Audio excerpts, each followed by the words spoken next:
A lot of people's first questions when they come in for hair transplantation is how many grafts they're going to need to achieve the result they want.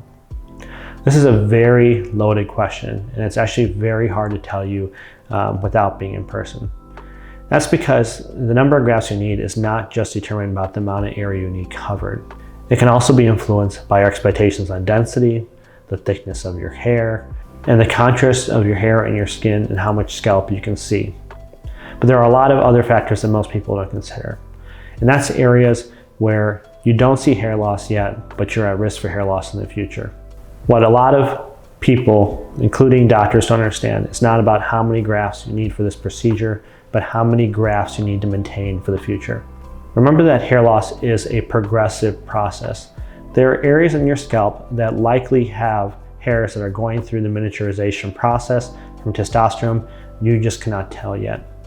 And it's very important that you actually preserve enough hairs in the back of your head for your future to graft those areas so you don't get an unnatural result.